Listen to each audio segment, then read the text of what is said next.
Alors, Chag Sameach à tous. Donc, on va dire quelques divrei Torah, les Ilou Nishmat, Yaakov ben Sarah, qu'Hachem élève sa neshama parmi les tzadikim d'Israël. Et que ça amène que des brachot pour toute la famille. Donc, vous savez que dans cette fête de Sukkot, il y a deux mitzvot principales. D'un côté, la mitzvah de Sukkah, parce que marqué Tishvu Basukot, Shivat Yamim, que vous devez vous installer dans la Sukkah pendant 7 jours. Donc, une mitzvah de vivre véritablement dans la Sukkah, de manger, de dormir, d'étudier la Torah. La Gemara dit même de se promener. Il y en a qui disent même de prier dans la Sukkah. Donc, on va vraiment vivre dans la Sukkah. Et d'un autre côté, une deuxième mitzvah, qui est la mitzvah de Lulav, l'herbe minim, qu'on doit prendre, d'accord, avec le Nihanouim, la mitzvah de remuer dans les six directions. Il demande les commentaires, pourquoi est-ce que ces deux mitzvot, elles viennent au même moment? D'accord? Même si on dit que, en vérité, Sukkot, elle s'appelle aussi Chaga Asif, c'est la fête des récoltes, et qu'en fin de compte, le principal constituant de la Sukkah, c'est le skar, donc c'est des végétaux, et aussi les quatre sortes qu'on doit amener dans le loulav, c'est aussi des végétaux. Donc on pourrait dire que c'est lié à ça, parce qu'on a fait la récolte, et donc on a tous ces végétaux là qui restent, et c'est pour ça qu'on va faire à ce moment-là. Mais d'un autre côté, comme on sait que toutes les trois quarts des mitzvot, elles sont Zecher Yetziat Mitzrayim, que en souvenir de la sortie d'Égypte, que cette mitzvah-là de Lulav, on aurait pu la faire à Pessah. Très bien, la Torah elle aurait dit, on mange la matzah, et en même temps on fait le Lulav, et on aurait trouvé des chidushim et des midrashim pour expliquer la correspondance. En tout cas, le fait que ça vienne ensemble, dit cette logique-là, où la Souka,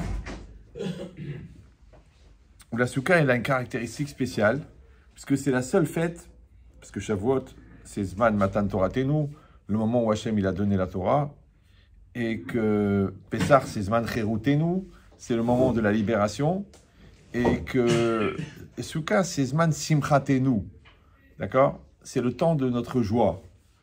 On aurait vu c'est Zman Souka Tenu, ouais, parce que la mitzvah principale, c'est la Souka. Pourquoi Simcha Tenu? En plus que dans toutes les fêtes, il y a de toute façon une mitzvah de se réjouir. D'accord? Mais dans Sukkot, c'est spécial. Vaïta Ar Sameach. Il y a une simcha supplémentaire, une simcha très très forte à Sukkot. Et c'est intéressant, hein, parce que on dit que donc la mitzvah, c'est de se réjouir. Et comme vous savez que dans chaque mitzvah, il y a le Yetzer Hara, d'accord? Donc, par exemple, dans les tefillin, par exemple dans la prière, la Hamida, la mitzvah, c'est de se concentrer, c'est la kavana. Donc, le Yetzer Hara, c'est de penser à autre chose. Le Kriyat Shema, la mitzvah, c'est de prononcer chaque lettre. Donc, le Yetzer Hara, ça va être de lire très vite et de sauter des mots. Ouais. Dans le couple, la mitzvah, c'est de faire un. Donc, le Yetzer Hara, c'est de faire deux. C'est facile. Dans une synagogue, la mitzvah, c'est le shalom. Donc, le Yetzer Hara, c'est le balagan. C'est logique. D'accord? Comme pour un jeune, la mitzvah, c'est de devenir adulte. Donc, le Yetzer Hara, c'est de rester brel. Chaque situation, elle a son Yetzer Hara adapté. Donc maintenant, puisque à Sukkah, la mitzvah, c'est la joie, donc il va y avoir un Yetzer Hara de se plaindre et de râler, et de ne pas être content, et il pleut, et il fait froid dans la Sukkah, et on n'est pas à l'aise, et celui-là, il ne m'a pas regardé, il ne m'a pas donné la aliyah, il ne m'a pas fait l'haftara. C'est le Yetzer Hara de la fête. C'est très intéressant, parce qu'encore une fois, quand on connaît le Yetzer Hara, alors on sait ce qui va arriver. Parce qu'on a expliqué déjà quelques milliers de fois que le Yetzer Hara, il s'appelle Chasser. Parce qu'on c'est écrit dans le Maharal, Léola, Madame Chasser, un homme est toujours manquant. D'accord? Et en vérité, le Yetzer Hara, il s'appelle Chasser, il s'appelle le manque. Et la Avera, hein, elle s'appelle Chisaron. D'accord? Elle s'appelle aussi le manque. Et le Gehinam, l'enfer, s'appelle le monde du manque. C'est qu'en vérité, chez l'homme, le Yetzer Hara, c'est le manque. Ou le manque, c'est le Yetzer Hara. Donc c'est très intéressant, parce que quelqu'un qui connaît ses manques, il sait sur quoi il va être éprouvé, puisque le Yetzer Hara utilise tes manques pour te mettre à l'épreuve. Par exemple, quelqu'un qui n'a pas confiance en lui, donc il a un manque de confiance, alors on va lui envoyer des embrouilleurs. Après, il dit « Ouais, je me suis fait embrouiller. » Mais papa, tu n'as pas confiance en toi. Ouais. Ou quelqu'un qui a besoin d'argent, donc il va avoir un Yetzer Hara dans l'argent. Celui-là, il a besoin d'attention, alors il va avoir un Yetzer Hara au niveau de l'intimité. Parce que chacun, il va avoir un Yetzer Hara en fonction de ses manques. Donc, et le pire, c'est que, pourquoi est-ce que quelqu'un, il craque quand il a un Yetzer Hara? Parce que le Yetzer Hara, la situation, elle va lui apporter exactement ce qu'il a envie pour craquer. Mais alors, comment le Yetzer Hara, il sait ce qui lui manque pour lui envoyer le manque? Oui, parce qu'en fait, il lui crée le manque avant de lui donner l'occasion de le combler. Vous voyez ce que je veux dire? Ouais. Comme quelqu'un est dans une situation financière un peu fragile, paf, on lui propose une embrouille. Exactement la somme qu'il a besoin. Il dit, mais attends, c'est Mina Shamaïm. Alors qu'en vérité, c'est un piège, parce qu'à la fin, il finit en prison. Ouais. Mais lui, pour lui, c'est venu au bon moment. D'accord? Donc lui, il croit qu'il avait un problème d'argent et qu'il y a eu une opportunité d'avoir de l'argent. En vérité, non. Lui et Sarah, il a créé d'abord le problème d'argent pour que lui, il ait ce besoin. Et après, il lui a envoyé cet embrouilleur, ouais, qu'il a emmené en prison. Donc, en vérité, le calcul, il est comme ça. Comme les gens, ils viennent dire, Raven Chetrit, voilà, j'ai rencontré une femme extraordinaire. Bon, manque de peau, c'est pas la mienne. Et en plus, elle est déjà mariée. Je lui dis, mais c'est normal. Parce que justement, qu'est-ce qu'elle t'apporte, cette femme? Il me dit, bah, elle m'apporte la communication. Ah oui, et dans ton couple à toi, il dit, ah, il n'y a pas de communication. Alors, c'est très, très dur, elle ne veut pas parler, elle ne veut pas parler. Donc, toi, tu crois qu'il y a un problème de communication dans ton couple. Et Mina Shamaïm, tu rencontres quelqu'un avec qui tu communiques. C'est bien. En vérité, c'est l'inverse. C'est que Sarah, d'abord, il a créé le problème de communication dans ton couple. Genre, ta femme, elle ne veut plus parler, elle fait la tête dure, elle me fait la mchonfa, ouais. Et puis, d'un seul coup, donc, maintenant, tu as un manque de communication. Et hop, elle arrive l'autre qui, justement, communique facilement. D'accord? Et toi, tu combles avec elle un besoin que tu as de l'autre. Et après, tu commences à avoir des problèmes de couple, mais qui sont basés sur quoi? Sur tes manques. Donc, c'est pour ça que c'est très, très important d'être capable de faire une auto-analyse et de se connaître soi-même. Parce que je te dis, celui qui connaît ses manques, il connaît sa personne. Après, il comprend son présent, puisque son présent, c'est une épreuve qui vient compléter un manque. Et il connaît même son avenir, parce qu'il sait sur quoi il va être éprouvé, puisqu'il sait qu'il connaît ses manques. Ça va? Par contre, les gens qui font pas d'auto-analyse, donc qui font pas du moussard, ils prennent jamais de recul, et ben toute leur vie, ils se plantent, ils s'étonnent, ils se font avoir, ils pleurent, ils cassent, ils réparent, ils s'excusent, ils recommencent, ils refont. Parce qu'en fin de compte, ils sont tout le temps en train de courir après un manque qui, lui, a toujours 2 ou 3 coups d'avance sur eux.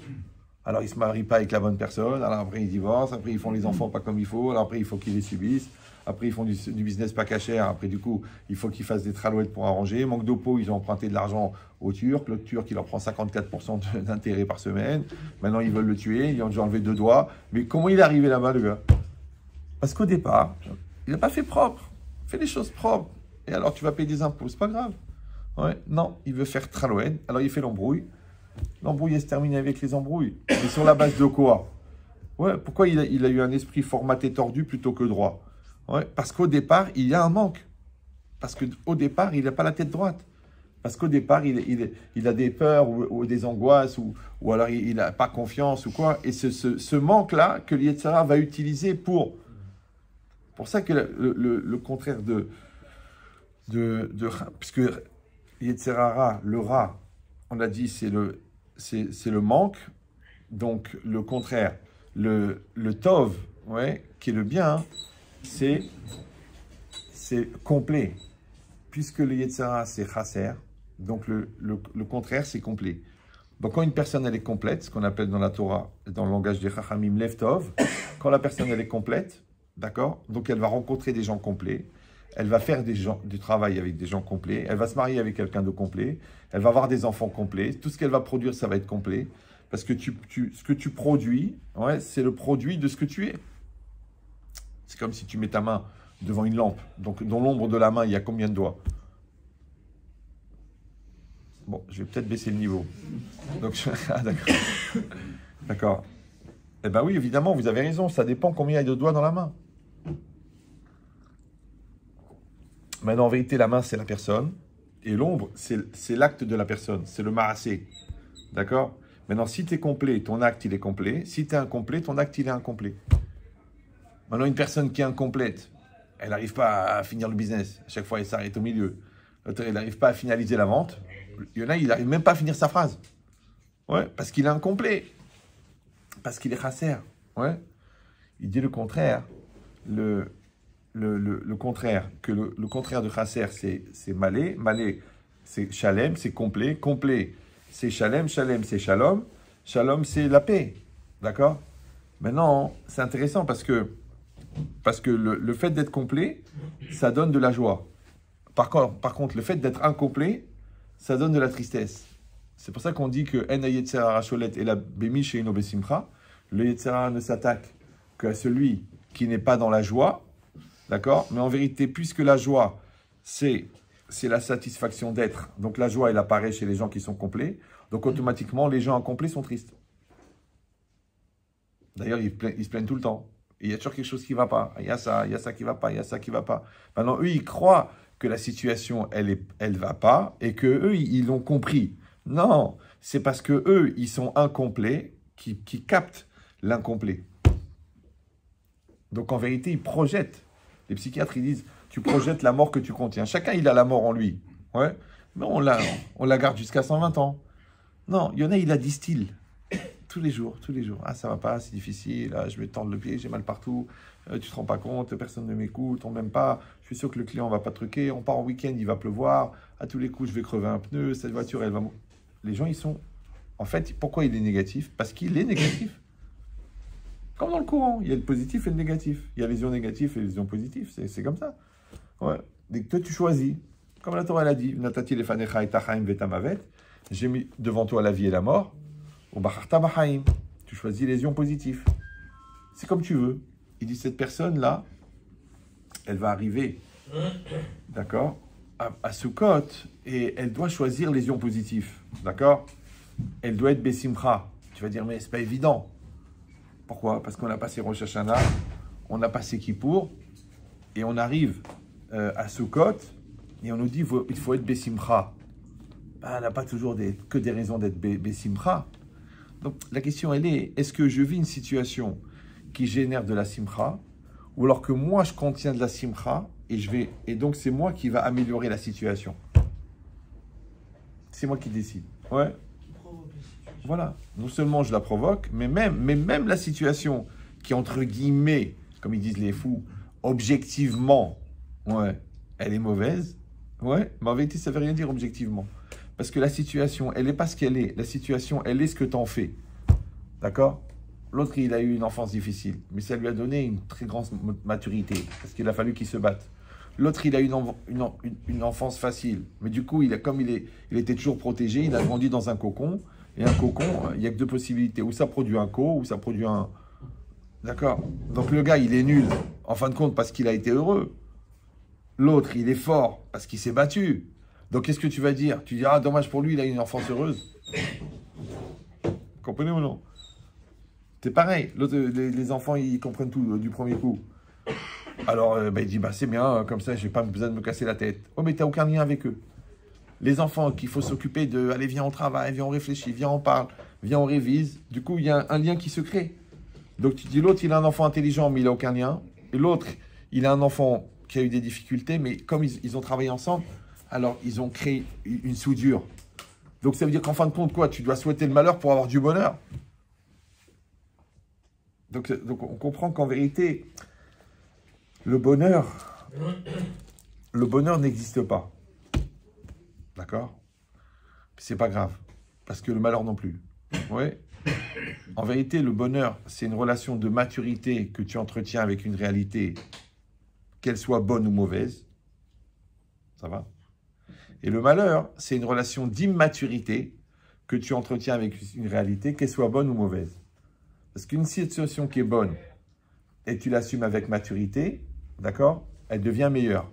Une situation mauvaise que tu assumes avec maturité, elle devient une expérience. Donc ça devient du bien. Il n'y a que du bien. Par contre, si tu es immature, ouais, c'est-à-dire quoi? Tu n'assumes pas la situation, tu ne rentres pas dans la situation, tu ne t'investis pas dans la situation, parce que tu transfères, c'est ta faute, c'est la faute des autres, c'est toi, c'est elle, vous ne la connaissez pas, elle est folle, c'est la famille, c'est la belle famille, c'est comme tu veux, mais tu n'as pas un rapport de maturité avec la situation. Ouais. Elle est toujours mauvaise. C'est pour ça qu'il y a des gens qui ont tout pour être heureux et qui divorcent, parce qu'ils n'ont pas un rapport de maturité. D'accord? Et des gens, tu te dis, mais c'est pas possible, c'est une catastrophe, ça ne s'en sortira jamais, et ils s'arrangent. Ils trouvent des solutions. Pourquoi? Parce qu'ils assument avec maturité. Alors maintenant, c'est quoi la maturité? C'est la présence de la conscience, ce qu'on appelle en hébreu le da'at. Ouais. C'est quoi l'immaturité? C'est quand tu enlèves le da'at. Tu dis, j'ai pas envie de réfléchir, ça me saoule. Soit parce que tu es trop jeune, soit parce que tu n'as pas envie de te prendre la tête, soit parce que tu penses que de toute façon, c'est plus facile d'échapper, soit parce que c'est juste la paresse. Il y a des gens, ils ont une paresse, comme il y a la paresse de « allez, lève-toi », il y a la paresse de se lever. Ouais, il y en a, ils ont la paresse de prendre le téléphone. Il y en a, ils ont même la paresse d'exister. C'est des phénomènes. La paresse existentielle. Ouais, c'est une maladie très grave, ça s'appelle Allah. D'accord? la paresse d'exister.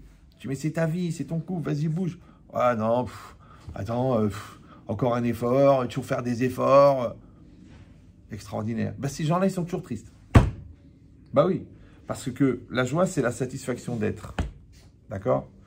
Et la satisfaction d'être, elle vient combler le fait que tu n'es pas. Et quand tu prends conscience que tu n'es pas et tu décides d'être, quand tu es, ça donne la joie. Donc quand la personne, elle n'est pas, et comment elle n'est pas? Pourquoi? Ben, c'est très simple, parce que c'est l'Yetzara qui va être à sa place. Ouais. Et quand l'Yetzara, il est à ta place, en français, ça s'appelle le manque de da'at, donc ça s'appelle le manque de maturité, parce que tu n'as pas envie de réfléchir, parce que tu n'as pas envie d'assumer, parce que tu n'as pas envie d'être un adulte, donc tu te mets en retrait. Comme tu te mets en retrait, automatiquement, l'Yetzara, il prend la place. Donc comme il prend la place, toi, tu n'es pas toi-même. Ouais. Tu ne te reconnais pas dans ce que tu fais. En plus, tu n'arrives même pas à te remettre en cause, puisque tu penses que tu n'as rien fait, parce que c'est l'Yetzara qui l'a fait. C'est pour ça que la difficulté à changer chez les gens qui n'assument pas, elle est pratiquement impossible. Puisque eux-mêmes, ils sont dans un rejet de leur responsabilité. Mais le problème, c'est que la responsabilité, en même temps, c'est le problème, mais en même temps, c'est la solution. Donc quand la personne, elle refuse la responsabilité, elle refuse aussi la solution. Et ça tourne en rond.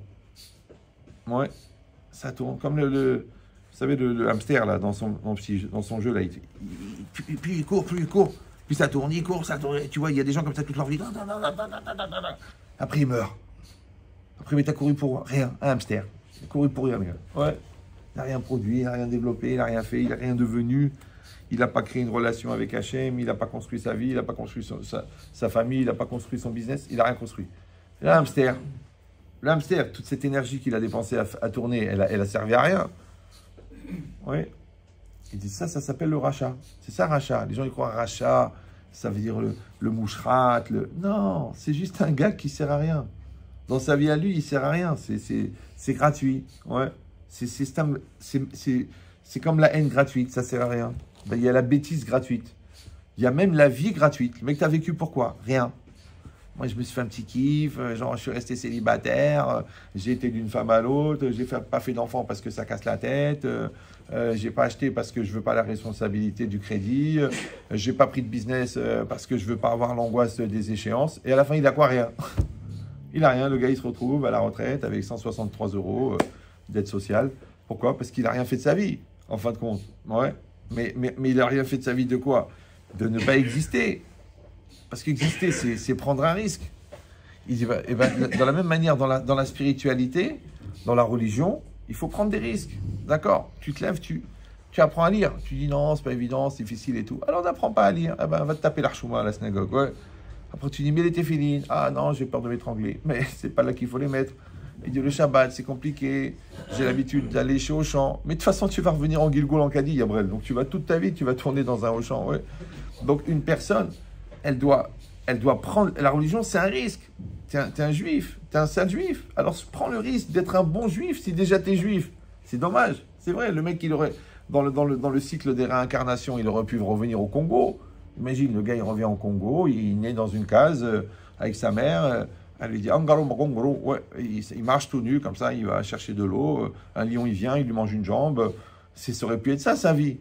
Sinon, il est né dans le clan d'Israël, avec la Torah, avec les rabbanim, avec les tzadikim, avec Rabbi Meir Balanès, Rabbi Yochanan Ben Zakkai, avec la Kedusha, le Zohar, tout ça il a et rien.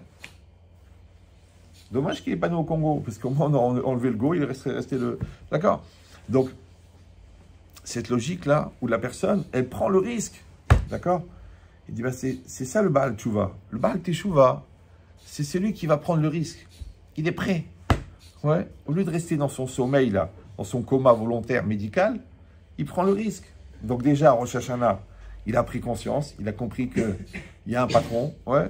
À Kippour, eh ben, il a souffert, il a pleuré sur toutes les bêtises qu'il a fait. Et il arrive à la fin de Kippour, il est tout nu. Mais il est tout nu, hein, parce que il a renoncé à tous ses faux repères. Alors maintenant, on est obligé, ce que dit le Sfat Emet, il dit Baalei Teshuva en lahem makom, comme les Baalei Teshuva n'ont pas d'endroit, alors Hachem, il leur a donné la souka. Donc la souka, elle vient pour combler ces manques-là. Or, on a dit que la simcha, la joie, elle vient avec la shlemut, le fait d'être entier. Lui, il manque de tout. Ouais. Donc, il n'y a pas plus triste que celui qui en manque. Et le rachat, enfin celui qui a fait tchouva, il a renoncé à tous ses faux repères. Parce qu'il avait des repères que genre le bonheur, c'est la boîte de nuit. En fin de compte, il a vu que ça ne lui amenait rien. Le bonheur, c'est de s'amuser avec des filles. En fin de compte, il a vu qu'il n'y a pas d'avenir là-dedans. Le bonheur, c'est de l'argent volé. Finalement, il a vu que ça se termine toujours mal. Le bonheur, c'est de mentir, mais il se fait attraper. Donc, en fin de compte, il a vu que tous ces repères sont faux. Parce que le Yetzer Hara, pour pouvoir se développer, il a besoin d'une atmosphère, il a besoin d'un phénomène. Donc, il va te donner les outils du mal. Mais le problème, c'est que les outils du mal, ils sont basés sur le rêve, sur l'illusion. Ouais. C'est comme les effets spéciaux. C'est comme si tu rentres dans un studio à Hollywood. Maintenant, les studios, c'est pas comme avant avec les décors et les babas. Non, c'est des grandes salles avec des fonds verts. Il y a du vert partout. Et le gars, il est au milieu. Et il fait comme ça, comme ça, comme ça, comme ça. Et derrière, après, on projette ce qu'on appelle en français des effets spéciaux. D'accord? Et bien peut-être toute cette vie, c'est un grand cinéma. Et il n'y a que des effets spéciaux. Ouais, comme les gens, l'autre, il dit, fera 1 milliard, 2 milliards, 4 milliards, il a pris là, il a pris là, il a pris, il apprend, il a traqué de l'argent, encore de l'argent, il a des embrouilles, de la truc, des escroqueries, là. Bon, et après, au moment où il veut kiffer, rupture d'anévrisme. Alors, halom tov, halom shalom, tout est... En 2 minutes, il est par terre, comme ça. Il est mort de quoi? Il est mort d'une bêtise, c'est rien, c'est un petit truc, un petit vaisseau de rien dans le cerveau, c'est rien, c'est pas un truc grave, c'est rien, c'est un petit truc, tac, en 3 secondes, le mec, il est mort. Alors, et tout ce qu'il a eu, c'est de l'illusion. Halom tov, halom shalom, il n'y avait rien. Il n'y a rien, ouais. Comme les autres, il a construit, genre, le couple, la famille et tout. Mais il a fait tout dans les embrouilles, la secrétaire, les bêtises, la cousine, la baba. Et après, paf, la femme, elle part avec le prof de yoga. Le gosse, il s'en va en Chine. Celui-là, il tourne sa veste. Et lui, alors, tout s'écroule. Comme des effets spéciaux. On a arrêté la machine, il n'y a plus rien. En 3 secondes. Moi, j'ai vu ça. Des gens, tu dis, oh non, c'est pas possible. Non, pas lui. Oh, pas eux. Oh, quel couple. Quelle famille. Mais si c'est que du halom.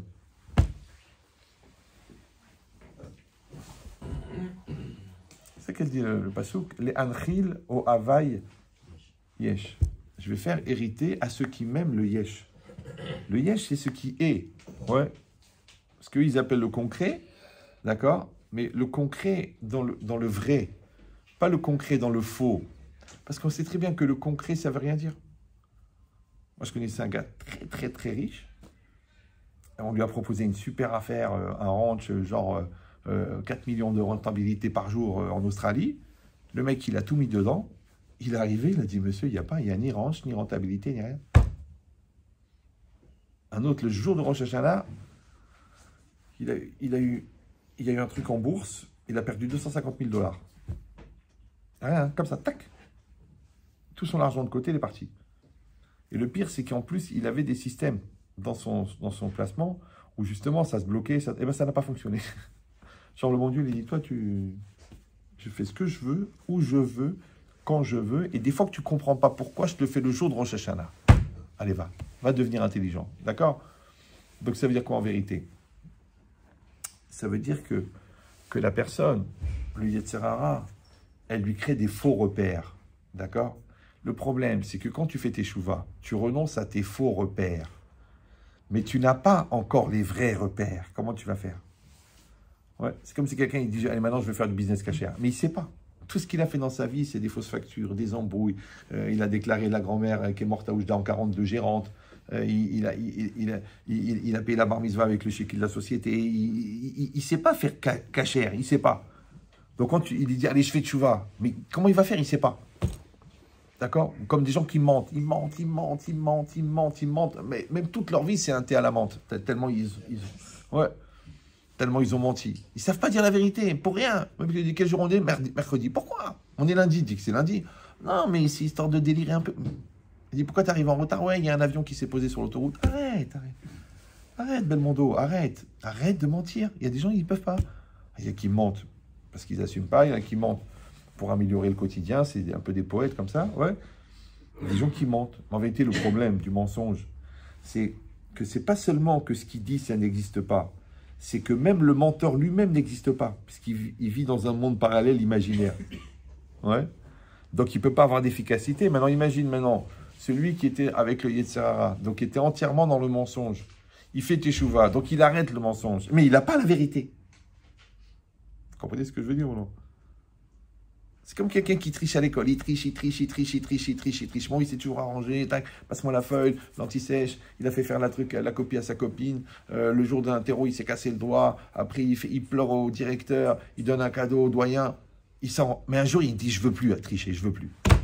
Mais les capacités de travail, il les a pas. Il est nul, puisque ça fait 10 ans qu'il triche. Donc, il a le niveau de CM2. Comment il va faire maintenant? Ok, il fait tu vois, il dit, allez, j'arrête de tricher. Ok, mais il va pas avoir le niveau bac maintenant, puisqu'il glande depuis 10 ans. Oui. Alors, puisqu'on a dit que la tristesse, elle vient du vide, du manque, et la joie, elle vient du fait qu'on est complet. Ouais. Alors, comment la Torah, elle peut venir et dire au Baal Teshuva, qui est rempli de manque, Vesa Marta Bechagecha.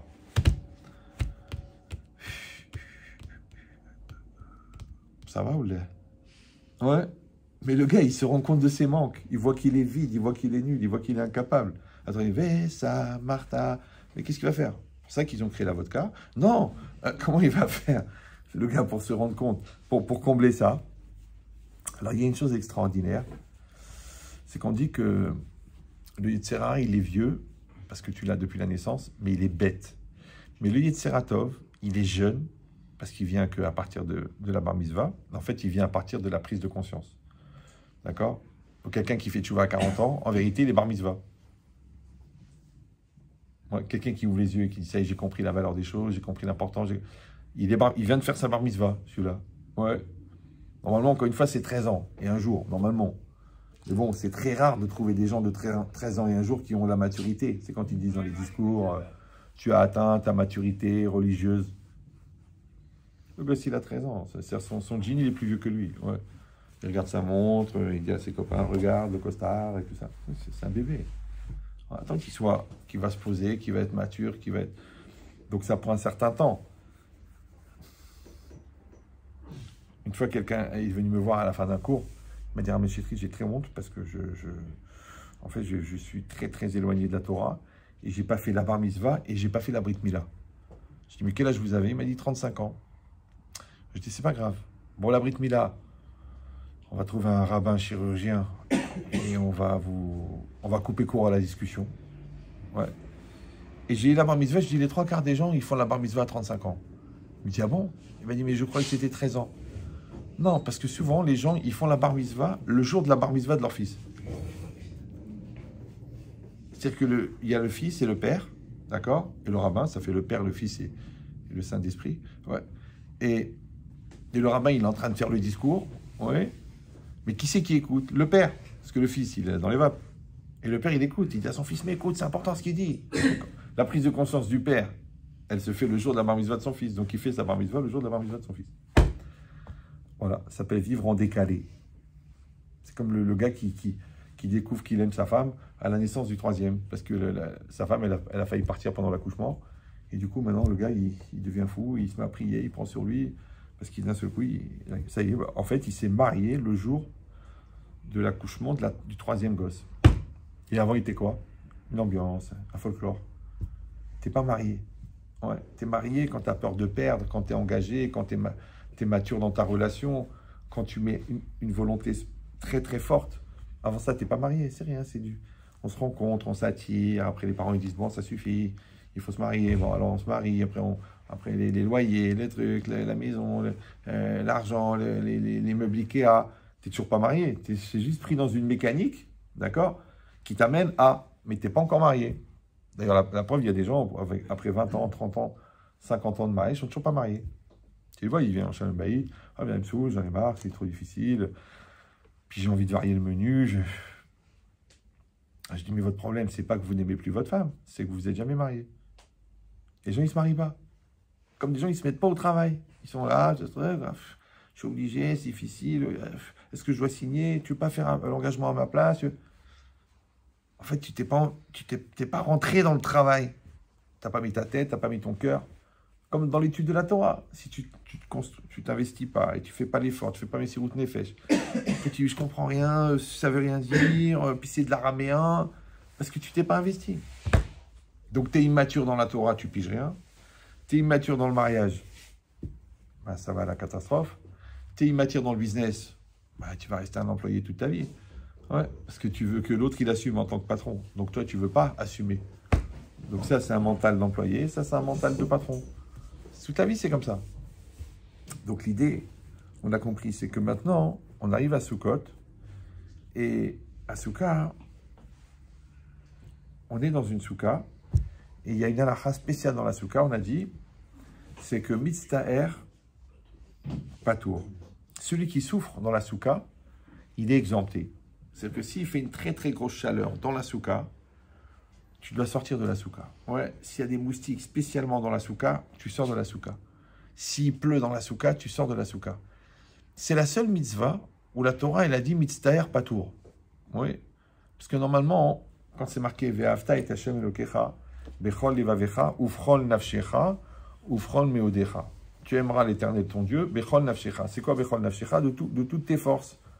D'accord? Donc ça veut dire que même si tu es malade, même si même si tu bois les 4 kossotes de Pessah et que tu es malade pendant 6 mois, tu dois les boire quand même. Si tu dis je digère pas la matzah, je vais être malade 3 jours, tu dois la manger. Ouais, il n'y a pas écrit, ouais, tu vas mettre les tefilines, mais tu es allergique au cuir, tu te débrouilles. Par contre, la souka, non. Si tu souffres, il n'y a pas de mitzvah. C'est même assourd de la faire. Tu dis non, je vais la faire quand même, je vais la faire quand même. C'est Hassid Choté. Il pleut à torrent, mais il veut rester dedans. Ouais. Il dit non, tu dois sortir. Comme il y a une mitzvah de rester quand il fait bien, ouais, c'est une mitzvah de sortir quand tu souffres. Maintenant, d'où elle vient cette mitzvah de mitzter patour, ouais, de celui qui souffre, il est exempté, à cause de la simcha. Parce que comme il y a une mitzvah de se réjouir, si toi, tu n'es pas en joie, automatiquement, tu souffres. Donc, quand tu souffres, tu n'es pas tout. Ça va? Alors, comment ça se fait que mitzter patour? C'est vrai. Parce qu'on a dit Bechol Nafshecha. Rabbi Akiba, il a dit Afilou notelet Nafshecha. C'est-à-dire, même si Hachem il va t'enlever ta vie, tu vas faire. D'accord? Alors, et la logique, c'est qu'en fait, quand quelqu'un il est dans la souka, il est soumis à la nature. Ouais. Il pleut, tac, il fait froid, tac, les moustiques, tac, le soleil, tac. Donc là, dans la souka, la personne, elle est soumise entièrement à la nature. C'est pour ça que ce qui représente la nature, c'est le skar, c'est le toit, qui est le principal de la souka. Et le skar, il doit être fait avec des produits naturels, que avec des végétaux naturels. D'accord? Guidou luminares, il faut que ça aille pousser de la terre et que ça soit détaché de la terre et que ce ne soit pas mekabel touma, que ça ne reçoive pas l'impureté. D'accord? Donc, que ce ne soit pas un kéli, que ce ne soit pas un objet. Donc, ça veut dire une branche, c'est cachère, mais une planche, c'est pas cachère. D'accord? Naklita amita, si on prend les barres du lit, c'est pas cachère. Shfoudim, des barres de fer pour faire le méchoui, là, c'est pas cachère. On peut pas, c'est pas cachère. D'accord? Pourquoi? Parce que c'est mekabel touma, ça reçoit l'impureté, parce que c'est adapté à l'utilisation humaine. Donc, ça veut dire que il doit y avoir que quelque chose de naturel. Et le côté naturel, il représente en vérité Elohim. Parce que Elohim, d'accord, c'est la même valeur numérique que Ateva. Et Ateva, c'est la nature. Donc, en vérité, quand on dit Elohim, on dit Elohim, c'est la rigueur, et c'est aussi la nature, parce que la nature est rigoureuse. Donc maintenant, quand quelqu'un il est assis dans la souka, et il regarde le skar, il voit la nature. Maintenant, cette logique-là, où tu ne peux pas te protéger de la nature. Maintenant, le Yetzirah de l'homme, depuis la création du monde, ça a été de se protéger de la nature. Par exemple, le tonnerre, ça démontre la force d'Hachem. C'est pour ça qu'on fait la bracha, Kocho, Gvurato, Maleolam. Ouais, sa force et sa puissance, elles remplissent le monde. Maintenant, l'homme, il n'a pas supporté. Il a dit, je veux pas être accessible et punissable n'importe où. Donc, il a fait le paratonnerre. Ouais. La mer, elle va déborder. Alors, ils ont fait la digue pour protéger. La maladie, elle te touche. Alors, il fait le vaccin. Ouais. L'homme, il est toujours en lutte. Pourquoi? Parce qu'il n'accepte pas qu'en vérité, la nature, c'est le bâton d'Hachem. Quand Hachem il veut mettre une tréha, d'accord, il prend un bâton. Maintenant, qu'est-ce qu'il fait le brel? Ouais. Au lieu de dire, mais il y a quelqu'un qui tient le bâton, qu'est-ce qu'il fait? Il s'engueule avec le bâton. Comme si un chien, tu le frappes avec un bâton, qu'est-ce qu'il fait? Le chien, il mord le bâton. Ouais. Il ne réfléchit pas qu'il y a quelqu'un qui tient le bâton. Des fois, c'est même toi-même qui tiens le bâton. Souvent, les gens, ils se plaignent. Ouais, ça se passe comme ça, dans mon coup, ça ne marche pas à l'école. Ça va. Tu dis, mais toi, tu glandes. Oui, tu fous rien. Alors, c'est toi qui tiens le bâton. Tu te tapes avec toi-même, avec ton bâton. Après, tu peux te plaindre si tu veux. Tu peux accuser quelqu'un, mais c'est dommage parce que tu vas mûrir, tu vas grandir et tu vas voir qu'en fin de compte, c'est toi qui tiens le bâton. Comme des fois, des gens, ils viennent, ils disent, ouais, j'en peux plus, je suis pas bien et tout ça. Je dis, mais maintenant, si je me lève tout de suite, là, et j'essaie de vous étrangler, vous allez vous laisser faire ou non? Les gens ils disent, non. Des fois, c'est une femme. Je dis, ouais, je vais me lever, maintenant, je vais vous étrangler. Elle me dit, mais vous n'avez pas le droit de me toucher. Je dis, voilà, maintenant, j'ai un coup de folie, je vais vous étrangler. Qu'est-ce que vous allez faire? Elle me dit, bah, je vais me défendre. Mais quoi, vous allez me griffer, vous allez me mordre? Oui. Oui, pourquoi? Parce que je ne veux pas mourir. Je dis, oui, d'accord, mais moi, je vais vous dire, regardez, moi, je suis resté assis. Moi, les mains qui sont en train de vous étrangler, c'est les vôtres. Vous me suivez ou l'aile? Non? Non? Ah, je traduis. Ouais. Non, parce que quand la personne, elle-même, quand elle dit « Ouais, je m'en sortirai pas, c'est trop difficile, personne ne m'aime, le magasin il est mal placé », c'est lui qui s'étrangle. Personne ne lui a rien fait. Hein. Rien. Après, il va aller chez le psy il lui donne des anti-anxiolytiques, il ne dort pas la nuit, et comme il ne dort pas, il est fatigué, comme il est fatigué, il a des idées noires, comme il a des idées noires, il s'angoisse, quand il s'angoisse, il se pourrit encore plus la tête, et donc il s'enfonce des arguments, après il cherche des preuves comme quoi ça ne va pas du tout, et qu'il s'en sortira jamais, et que la situation elle est foutue, c'est lui qui s'étrangle tout seul. Il n'y a personne d'autre, tout le monde regarde comme ça, et lui, ouais, il se tue. Et bien cette logique-là, que dans cette logique, c'est pour ça qu'on a besoin d'avoir la Emouna, d'accord, justement pour arriver à sortir de son regard sur soi-même, d'accord, parce que tu ne peux pas te rendre compte que tu t'étrangles toi-même, sauf si tu es en face de toi en train de te regarder. Et c'est ça la Emouna, ouais, la Emouna de dire, oh, il y a un patron ici, le monde il n'est pas dans le vide, il ne marche pas tout seul, donc il y a des causes et des conséquences. Mais de la même manière qu'il y a des conséquences, il y a des causes. Maintenant, si tu es malin, tu remontes la cause. Ça s'appelle Sibat à Sibot, la cause des causes, ouais, qui est Hachem. Et il y a des conséquences. Maintenant, des fois, Hachem, il n'a même pas besoin d'intervenir, puisque toi-même, tu es l'artisan de ta lourdeur. Toi-même, tu es l'artisan de ton échec. Toi-même. Après, maintenant, tu ne veux pas l'assumer, c'est ton problème. Parce qu'il en faut des débiles. Ouais, sinon, comment on va nourrir les psys? Mais l'idée, c'est que la personne, elle ne veut pas assumer. Mais quand elle n'assume pas en vérité, qu'est-ce qu'elle fait? Elle se remet dans la nature. Pourquoi? La preuve, c'est quand on lui dit, mais pourquoi tu as fait ça? Elle dit, mais je ne sais pas, c'était plus fort que moi. Pourquoi tu mens? Ben, c'est ma nature. Pourquoi tu triches? Ben, c'est ma nature. Pourquoi tu te mets en colère? C'est ma nature. Mais la nature, ouais, JH2, ça veut dire une au carré. La nature, mais c'est le scar. Vous comprenez ou non? Donc toi, tu es soumis à la nature. Maintenant, il y a des natures qu'il faut accepter, c'est celles qui viennent d'Hachem, et il y a des natures qu'il faut lutter, c'est celles qui sont en toi. Donc tu dois lutter contre ta nature à toi, ouais, t'es coléreux, tu dois lutter contre ta nature. T'es paresseux, tu dois lutter contre ta nature. Par contre, il te vient quelque chose de la réalité, dans la nature, il pleut, c'est pas ton problème. Tu mets un parapluie, tu mets un imperméable. Si tu n'as pas l'imperméable, eh ben, tu n'as qu'à chanter sous la pluie. C'est connu, c'est une chita. Ça s'appelle Singing in the Rain. D'accord? Tu kiffes. Il pleut, tu kiffes. Tu dis, mais je peux pas. Pourquoi prendre un parapluie et pas une digue alors? Bah d'abord, parce que d'avoir une digue sur soi, c'est pas évident. Non, ça c'est évident.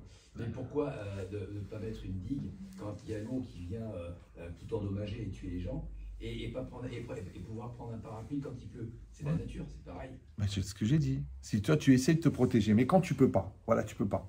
Ouais. C'est-à-dire, voilà, comme une fois, tu vois, voilà, à Nouvelle-Orléans, Les digues, elles ont été emportées. Ouais. Ok, mais bon. Donc ça veut dire quoi? Ça veut dire que tout ce que tu peux faire, tu dois le faire. Quand tu peux pas faire, alors les goïms ils disent il faut lâcher prise, et nous on dit il faut lever les bras. Vers Hachem. D'accord? Dans tout c'est pareil. Toi tu fais ta chimio. Après qu'est-ce que tu fais? Tu dis au bon Dieu fais ce que tu as à faire. Si tu dis non, ah ben le bon Dieu il dit ben, écoute on va laisser faire la nature. Parce que là il y a la nature et la volonté. Mais dans la volonté elle vient de la neshama et la nature elle vient du corps. Maintenant, comme la nature vient du corps et que le corps fait partie de la matière, et la matière, elle est déjà préprogrammée, donc en vérité, toute la nature, jusqu'à la fin des temps, elle est préprogrammée. D'accord? Puisque rien ne se crée, rien ne se perd, tout se transforme. Donc quelqu'un qui va selon sa nature, parce qu'il dit, bah, c'est ma nature, ben lui, son mazal, il est fixé. Maintenant, il n'est pas condamné parce que le bon Dieu, il a dit, ah, tu vas aller selon ta nature. Non, c'est lui qui a dit, moi, je suis ma nature. Ah, tu suis ta nature, toi? Alors, tu es dans la nature. Tu es dans les lois de la nature. Et dans les lois de la nature, il y a les statistiques. Et dans les statistiques, il y a 32 263 personnes aujourd'hui qui doivent mourir de la grippe. Il en manque deux. Tiens, prends ces deux-là, ils ne servent à rien. Oui, parce que c'est toi qui as décidé d'aller selon la nature. Si tu dis, non, je ne suis pas dans la nature, je suis dans la volonté, tu n'es pas dans la nature. Bah, tu vois, je raconte cette histoire. J'avais une tante qui avait un cancer généralisé, lo alinu, lo alichem, et le médecin lui a dit, madame, il vous reste 2 mois. Elle a dit, non, il me reste 1 an et 6 mois. Il a dit, mais comment? Je vous dis, madame, je suis cancérologue, il vous reste 2 mois. Elle a dit, non, parce que la bar mitzvah de mon premier petit-fils est dans 1 an et 6 mois. Elle est morte la semaine après la bar mitzvah. Tu crois que c'est un miracle? Non, c'est la volonté. Elle n'était pas spécialement religieuse, cette dame, mais une volonté kasra, ouais, forte, très forte, dure, ouais. Il n'y a pas. Ou le contraire. Tu dis, bah, qu'est-ce que je fais? Voilà, les métastases, ils sont partout. Voilà. Alors, qu'est-ce qu'on va faire hein? Alors, qui c'est qui prend le studio? Tiens, il vient d'acheter les chaussures, il les a pas encore mis. C'est-à-dire que le gars, il est vivant, ils sont en train de partager l'héritage. Ouais. Non.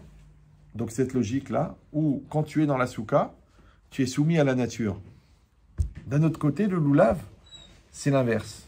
D'accord? Le loulav, ils disent les commentaires, qu'on tient le loulav, qui représente les forces de la nature, d'accord? Et vous savez, quand on fait les nianouim, donc on doit pousser et on doit tirer. Maintenant, quand on va tirer, en vérité quoi? On déclenche les sources de prospérité agricole, et quand on va pousser, on repousse tous les mauvais vents, toutes les mauvaises influences. Maintenant, on a basé ça sur l'agriculture, parce que à l'époque, les 99% des gens étaient agriculteurs. De quoi ils vivaient? De leur champ. Mais aujourd'hui, ça sera la même chose dans le business, ça sera la même chose même dans l'étude. Toi, tu dis, moi, je ne veux pas les mauvaises ravoutotes et je veux les bons rabbanim. Et moi, je veux les bons chidushim et je ne veux pas les taroutes dans la halakha. Et moi, je veux un argent cachère et je ne veux pas un argent qui n'est pas cachère. Donc, chacun, il va faire par rapport à ce qu'il fait. Mais là, à ce moment-là, c'est bizarre parce que là, il devient au sommet du monde. Donc, il n'est plus soumis à la nature.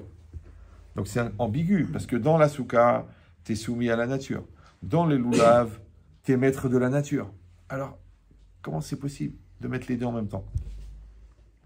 En vérité, la logique, elle est simple. C'est un midrash. Dans Bereshit, là-bas, on dit que pourquoi l'homme, il a été créé en dernier? Hachem, il a créé toutes les créatures, et en dernier, il a créé l'homme. Pour dire que, en vérité, toute la nature, elle a été créée pour être au service de l'homme. D'accord? Parce qu'en fait, toute la nature, elle a été créée au service de la spiritualité. Et l'homme, il va être le porteur de la rouhani ou de la spiritualité. Donc, ça veut dire que pour légitimer l'existence de la nature, il faut la spiritualité. Donc, sans la spiritualité, il n'y a pas besoin de la nature. Pourquoi faire? Donc l'homme, il a été créé en dernier pour dire que c'est lui le but. D'accord? Pour ça, on dit Bereshit, Bishvil Reshit. Reshit, c'est Israël. Pour que les Bnei Israël ils puissent recevoir et accomplir la Torah, on a créé le monde. Bereshit, Bar Elokim, et Hashamaim, Vetaarez. D'ailleurs, Bereshit et Ben Shetrit, c'est presque les mêmes lettres. Bon. Mais d'un autre côté, il dit le Midrash, ouais, pourquoi on a créé les moustiques avant? Pour dire que le moustique, en vérité, il a plus de mérite que l'homme. Parce qu'un moustique, depuis sa création jusqu'à sa mort, qui dure des fois 24 heures, ouais, il ne va faire que le Ratson Hashem. Qu'est-ce qu'il fait un animal? Il fait le Ratson Hashem. Oui, il n'a pas le libre arbitre de dire, tiens, je vais aller contre Dieu. Non. Ouais. Il fait ce qu'Hachem a demandé. Donc, un moustique, il a plus de mérite que l'homme. Alors d'un côté, le but du monde, c'est l'homme. D'un autre côté, le moustique, s'il il fait le ration Hachem, la volonté d'Hachem, il a plus de mérite qu'un homme. Alors qu'est-ce qui est mieux alors, le moustique ou l'homme?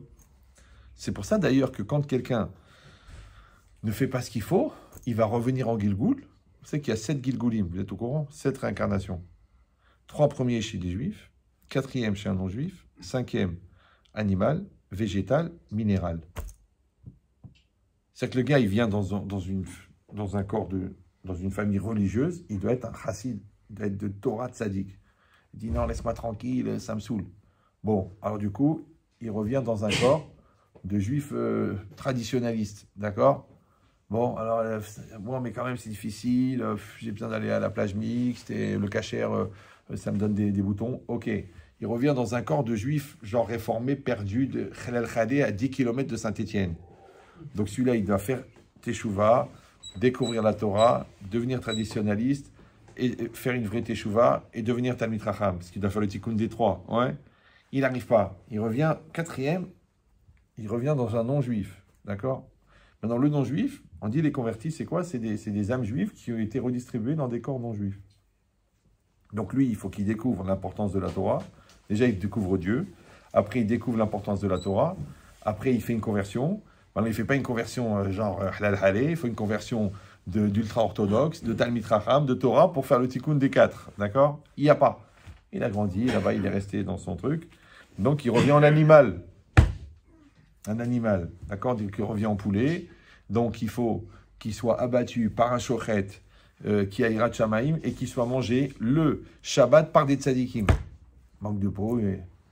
Ils ont fait des blancs de poulet qui ont été mangés là-bas dans un EHPAD jeté à côté de Toulouse. Bon, arrête. Donc, il revient en végétal. Ouais, en carotte, par exemple, puisqu'il a toute sa vie, il a eu l'impression de s'être fait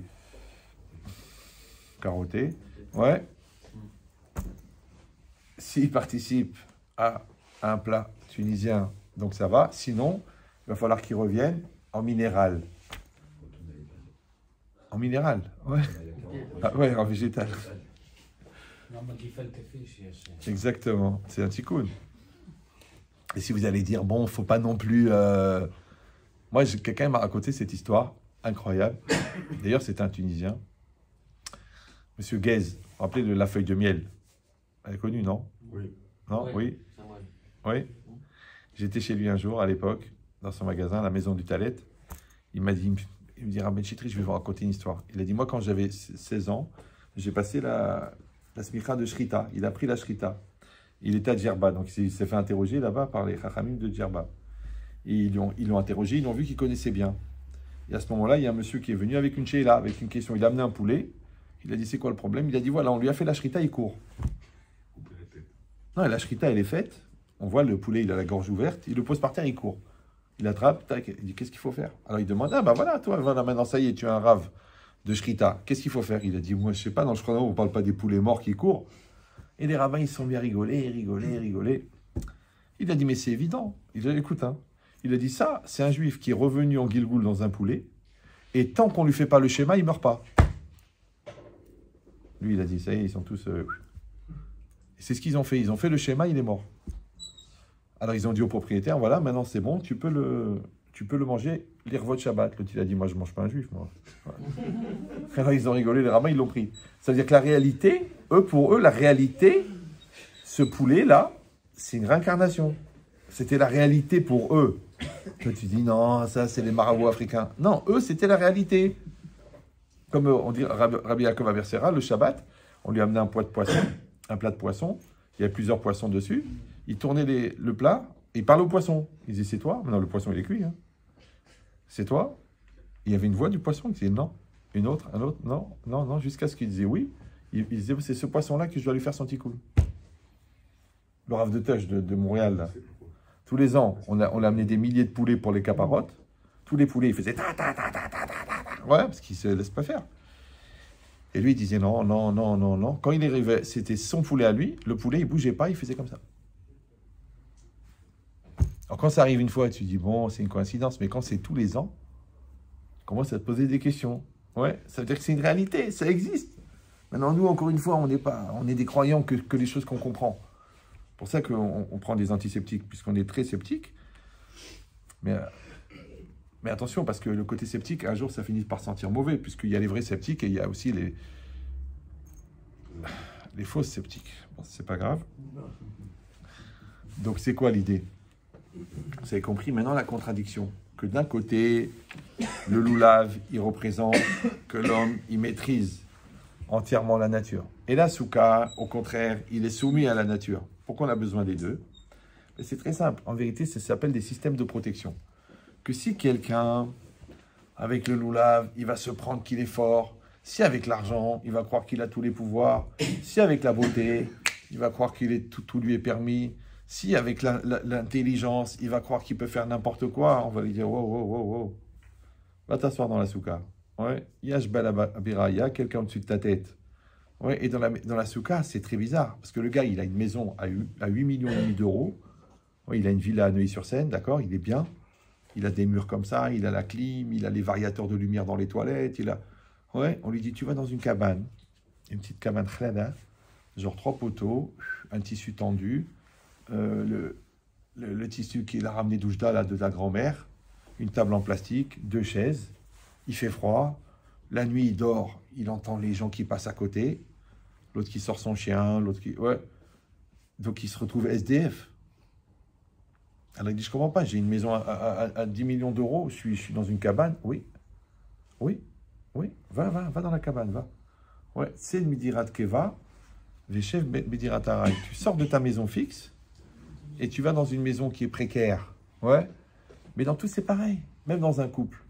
Tu peux avoir Dirat Keva, les habitudes, les trucs, on est des gens intelligents, ça mon amour, bonsoir, demain. Après, la routine, elle s'installe.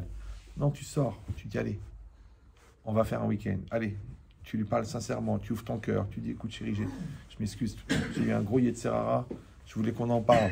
Tu prends le risque, tu rentres dans la Dirat Keva, toi, tu rentres dans Dirat Arai, tu rentres dans la... Ouais, c'est pareil, tu vas voir le fournisseur, tu dis, bon, je veux plus qu'on fasse les factures bizarres, là. Maintenant, je veux qu'on fasse tout cachère. Tu dis, attends, mais il y aura moins de marge. Ok, c'est pas grave. Je veux la bracha d'Hachem. Je veux la bracha. D'accord? Je veux que sur chaque vente, on prenne un avraire. Mais c'est dire à Taraï. Ouais. D'accord. Il dit non. Il dit, où tu fais Dirat Keva? Tu dis, non, on va pas tout changer, on va pas tout chambouler, on va faire des choses faciles, on va rester dans les habitudes. Ouais, mais tu grandis jamais. Tu changes jamais, tu évolues jamais. Il dit cette logique-là, où la personne, en vérité, elle a besoin de prendre le risque, d'accord? Maintenant, elle se met en situation dangereuse. Mais d'un autre côté, elle a la Emouna, parce qu'elle est dans la Souka, d'accord? Et de l'autre côté, si elle va lui prendre le Yetzerara de croire qu'elle a tous les pouvoirs, ouais, elle a la Souka qui la protège. Et d'un autre côté, si elle va se dévaluer et dire « mais je suis capable de rien, de toute façon, c'est pas entre mes mains, et à quoi ça sert de faire des efforts, et j'y arriverai jamais », on lui dit « non, il y a le loulav. » Ouais, tu prends la responsabilité, tu es à la droite d'Hachem, et Hachem, il va te dire « allez, vas-y, c'est toi qui fixe les choses, vas-y, bouge, allez, amène la prospérité, amène. » D'accord? C'est que même le Nefesh HaChaim, il dit quand une personne, elle fait le Birkat Hamazon, la prière qu'elle va faire, elle va développer la prodigalité dans le monde. C'est-à-dire que les gens, ils vont mourir, ils vont manger grâce à elle. Pourquoi? Parce que c'est marqué d'un côté, Hachem Oz la Moïten, Hachem, il donne la puissance à son peuple, d'accord? Et de l'autre côté, c'est marqué Tenu Oz l'Elokim, donner de la puissance à Dieu. Alors, je ne comprends pas. Est-ce que c'est la puissance de Dieu qui vient des hommes, ou est-ce que la puissance des hommes qui vient de Dieu? En vérité, les deux sont ensemble. C'est qu'Hachem, il a pris ce risque de se faire dépendre des hommes. Ouais, il a donné un outil qui s'appelle la Torah, et l'homme, par la mitzvah, par la bracha, par le Birkat Hamazon, par les Tefillin, par le Shabbat, il devient associé à Hachem. Donc, il crée le monde en temps réel avec Dieu. C'est ça, Shutaf le Maaseh Bereshit. Que l'homme, il est associé à Dieu dans la création. Appelle-le, David, appelle-le. Parce que j'ai fini, on va faire le Kaddish. Dites on fait le Kaddish, parce que j'ai fini. Voilà, donc c'est quelques paroles. Leilou Nishmat de Yaakov ben Sarah, Benaïs, Kachem, Benaïs. Benès, Benaïs. Benaïs, c'est ce que j'ai dit. Kachem, il est Neshama parmi les tzadikim Israël. Nous, Kaddish à l'Israël.